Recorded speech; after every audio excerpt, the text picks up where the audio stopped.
please subscribe and don't forget to press the bell icon to get notified whenever we upload a new video. This is the 2019 Hyundai Tucson. The new Tucson gets styling updates that makes the car look fresh and upmarket. You can immediately see the new DRLs, the way the headlights blend into the grille. It makes the car look sharper, it looks more focused, and more importantly, it looks more expensive than before. But there's a lot more to talk about. The 2019 Tucson is technically a facelift, but they've done quite a bit of work, and not just on the exterior, and that's the surprise. Because even inside, there are changes, and the most noticeable one obviously is that this 8.5-inch touchscreen is now sticking out of the dashboard like a tablet. It releases quite a bit of space. It allows the dashboard to be lower. There's a slight sense that the space here has increased, at least visually, and it does make this car feel a little bit more upmarket and a little bit more spacious. So on that front, I think that's a win. The other thing that I noticed is that these materials feel very similar to what we already get, and there's no serious upgrade there.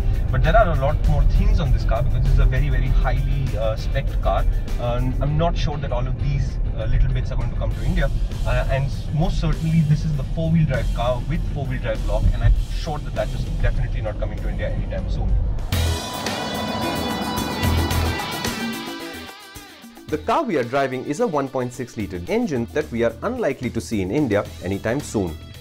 It also features Hyundai's slick-shifting 7-speed dual-clutch transmission as well as four-wheel drive. So let's focus on what we will get, the rest of the car in feel and behavior.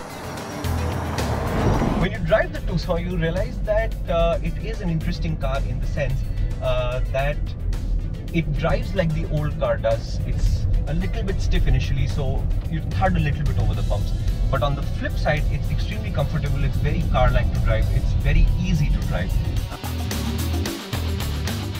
The Tucson is easy to like, and it works rather well in India. We already know this. But when you drive the high-end models with the latest technology, it does make you wonder.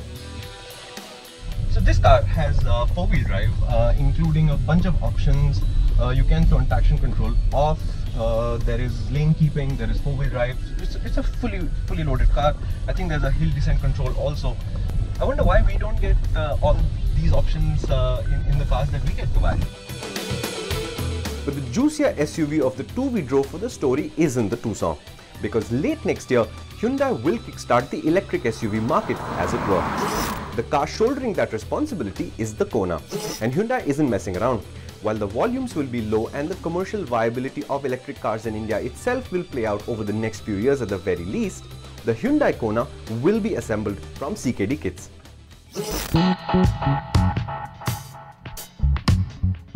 The Kona looks great.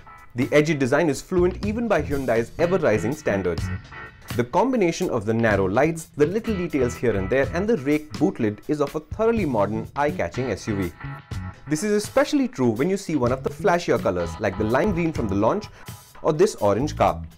This, more or less, is how the electric Kona will look like when it comes to India. But let's get inside, shall we? The Kona is a small SUV, and it's designed from the beginning to take both a regular powertrain and an electric one. What we're driving today is a petrol engine with a 7-speed DCT, etc., and we're not going to get that.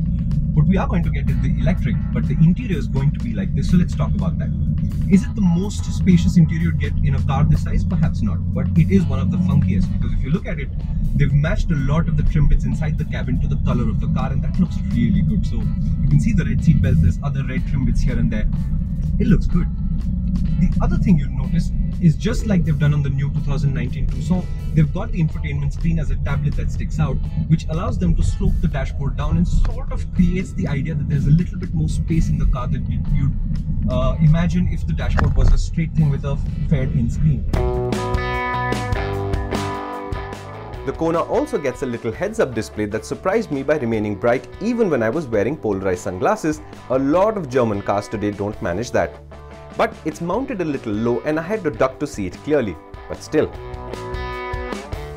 The 7-speed dual-clutch transmission brings with it quite a few options to this Hyundai Kona. This Kona with the petrol powertrain has 3 drive modes, and we were in comfort and now we are in sport, and I can immediately tell you that the throttle response is a little bit crisper. The gearbox will obviously hold on to the gears longer, and it does make the SUV feel more sprightly. When the electric powertrain comes though, it's just making peak torque from zero, right? So I don't know how the drive modes will be regulated, but I understand from the guys who are making motorcycle prototypes that when you do an electric powertrain, one of your challenges is a battery management system and how it delivers the power in a linear manner, so that somebody who's used to driving a petrol or diesel engine can switch to driving an electric with as little friction as possible. Like most Hyundai SUVs, the Kona is supposed to be sporty, but it's not overtly sporty, so it's actually quite easy to drive. Now the Tucson is perhaps softer than this, and there's more body roll when you go around corners fast, but the Kona feels sporty enough and comfortable enough. And once again, Hyundai has shown that as they mature as a manufacturer, their ability to find a balance, see that was a speed breaker, hardly any problem inside the cabin. Their ability to find the balance is really, really nice, and they're able to execute it increasingly with less and less effort. It makes their cars easier to drive. It makes their cars easier to live with on a daily basis. We're in Turkey, roads are very good here compared to what we could see at home, but I would imagine that the electric Kona would be actually quite nice to drive. There will be changes though, because the electric powertrain will change weight distribution a little bit. Hyundai might have to retune the suspension a little bit on the electric car, but this holds the promise of a sporty feeling car that's actually quite comfortable to drive. The Kona is surprisingly nice to drive. It's got genuine verve while remaining a comfortable car to drive. Although it must be said that I was expecting the cabin to be a bit more spacious.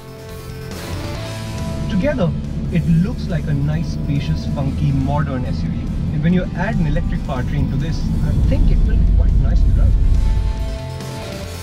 The Hyundai Kona Electric is due to come to India in the second half of 2019. Hyundai has said that it will bring around 1,000 cars. They will be assembled here, and the price today looks like Rs 25 lakh or so ex-showroom. The price could fall if Hyundai's persistent request to the government for more support for electric cars comes through though. The Kona will also be joined by the Tucson facelift in 2019, and that's a promising car as well.